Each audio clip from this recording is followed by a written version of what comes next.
Wow! Onion dosa. My choice is always onion dosa. Vegetable dosa. It's my choice. Podi dosa. My choice is podi dosa. Wow! Masala dosa.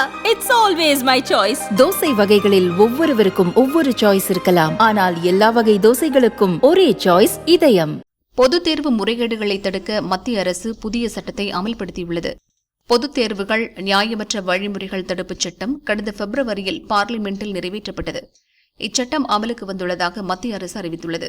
இச்சட்டத்தின்படி பொதுத் தேர்வு முறைகேட்டில் ஈடுபடுவோரை warrant இல்லாமல் கைது செய்ய முடியும். ஜாமீனில் வெளிவர முடியாத பிரிவில் வழக்கு பதியப்படும். தேர்வு வினாத்தாளை கசிய விட்டாலோ விடைத்தாளில் முறைகேடு செய்தாலோ 3 முதல் 5 ஆண்டுகள் வரை சிறை தண்டனை விதிக்கப்படும். 10 லட்சம் ரூபாய் வரை அபராதம் விதிக்கவும் வழிவகை செய்யப்பட்டுள்ளது. பொதுத் தேர்வு நடத்தும் முகமையின் அதிகாரிகள் முறைகேட்டில் ஈடுபட்டிருந்தால் 3 முதல் 10 ஆண்டு வரை சிறை தண்டனை விதிக்கப்படும். 1 கோடி ரூபாய் வரை அபராதமும் விதிக்கப்படும். தேர்வில் முறைகேடு நடப்பது தெரிந்தும் புகார் அளிக்காத அதிகாரிகளுக்கு 1 கோடி ரூபாய் வரை அபராதம் விதிக்க இச்சட்டத்தில் வழியுண்டு. கடந்த மே 5 நடத்தப்பட்ட நீட் தேர்வை 24 லட்சம் பேர் எழுதினர். இத்தேர்வின் வினாத்தாள் கசிந்ததாக புகார் எழுந்தது. 1500 தேர்வர்களுக்கு கருணை மதிப்பெண்கள் அளித்ததற்கும் எதிர்ப்புகள் கிளம்பியது. இது தொடர்பான வழக்குகள் நிலுவையில் உள்ளன. கடந்த 19ஆம் தேதி நடத்தப்பட்ட யுஜிசி நெட் தேர்வை 9 லட்சம் பேர் எழுதினர். ஆனால் வினாத்தாள் டார்க் நெட்டில் கசிந்ததால் நெட் தேர்வு ரத்து செய்யப்பட்டது.